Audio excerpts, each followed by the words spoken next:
Donc petit à petit, tu commences à comprendre que dans certains cas dans la vie, il vaut mieux esquiver. Et après, tu te dis la même chose sur certains trucs psychologiques. Parfois, on dit je suis fort, je vais résister. Oui, mais ok, mais tu vas te faire terrasser.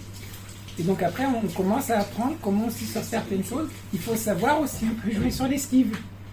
Il faut, sur le timing.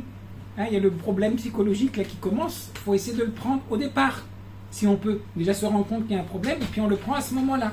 Là, c'est un peu comme quand vous avez une boule de neige. Elle commence à couler, à rouler, vous pouvez l'arrêter. Mais quand elle a commencé à dévaler, et c'est une avalanche, là, la seule chose que vous pouvez faire, c'est essayer de surnager. Vous ne pouvez même plus esquiver, vous êtes dedans. Donc vous essayez juste de ne pas vous faire engloutir par elle. Et vous ne pouvez plus arrêter. Donc là aussi, le fait de commencer à devenir attentif par rapport à ce qui se passe à l'intérieur, donc de commencer à apprendre ça. Et en combat, c'est ça. C'est au moment où le partenaire va commencer à bouger, paf! C'est en karaté, on appelle Dehai. C'est l'anticipation. Donc en fait, parfois, quand vous êtes à deux, ils se regardent, il y en a un qui part, et c'est fini. Ah, il a contré. Non, il n'a pas contré, c'est lui qui l'a attaqué. Non, il n'a pas attaqué. C'est que l'autre était sur le point de partir, et c'est là que vous êtes parti. Et vous avez, normalement, ils le disent, alors c'est scientifiquement établi, les cow-boys, la plupart du temps, c'est celui qui tire en second qui gagne. Et pourquoi? Alors c'est super intéressant. Apparemment, le cerveau, ça met moins de temps de réagir que de décider de faire et de mettre en pratique. Donc la personne qui tire en premier, en fait, il faut qu'elle décide et qu'elle tire. Alors que la personne qui tire en réaction, en fait, c'est plus rapide comme circuit. Et donc en fait, vous avez des choses comme ça qu'on peut tester, on va dire, sur le niveau physique, mais après vous pouvez en fait les transposer sur le côté psychologique. Comment est-ce que je fonctionne par rapport à mes problèmes? Prendre un problème en anticipation, je ne le laisse même pas venir, parce que je ne le laisse même pas se déployer. Après, quand il est là, qu'est-ce que je fais? Parfois, oui, je peux l'arrêter. Parfois, au contraire, par là. Quand on parle avec les gens comme moi, je suis comme ça, vous dites rien.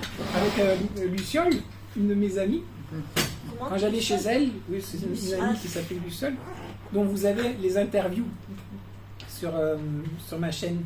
Elle fait du yoga, c'est quelqu'un que j'aime beaucoup et très profond. Mais parfois, quand j'allais la voir, elle parle non-stop pendant 2 heures. Non. Oh, moi, je suis là. Ça va rappeler. Ouais, non, mais c'est dur. ça doit être dur.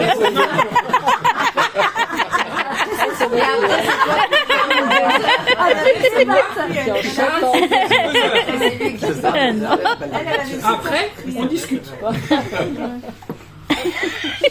Tu la laisses parler pendant 2 heures, c'est pas vrai, je te crois pas. Si.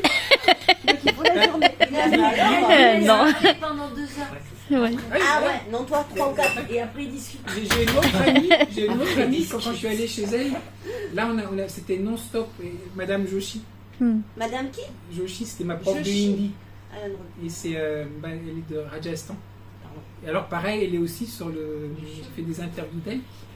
Et là, je me rappelle une fois, je suis arrivé à midi. Vous posez une question à Madame Joshi, je sais pas, le bonjour en Inde. Et elle va vous partir sur des heures de différentes manières de dire bonjour, etc. On avait commencé à midi. J'ai tapé à 6h du matin, j'ai dit Madame Joshi, je dois dormir, j'ai un truc. J'ai un truc à 8h, je dois dormir. Oui. Et, mais c'est pour dire quoi? C'est juste pour dire que si vous avez quelqu'un qui a, au-delà de ce qu'il a à dire, mais qui est yang à un certain moment, soit parce que vous étiez énervé ou que vous avez trop d'énergie, etc. Si à ce moment-là, vous essayez de lui dire quelque chose, de toute manière, ça ne servira à rien. Donc il faut d'abord laisser vider l'énergie.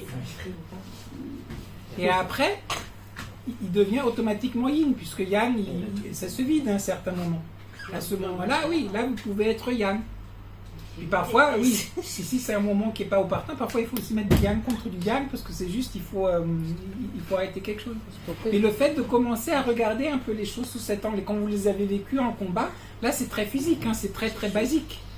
Et là vous vous rendez compte que oui, mais psychologiquement, on fonctionne un peu sur des choses similaires, on peut transposer.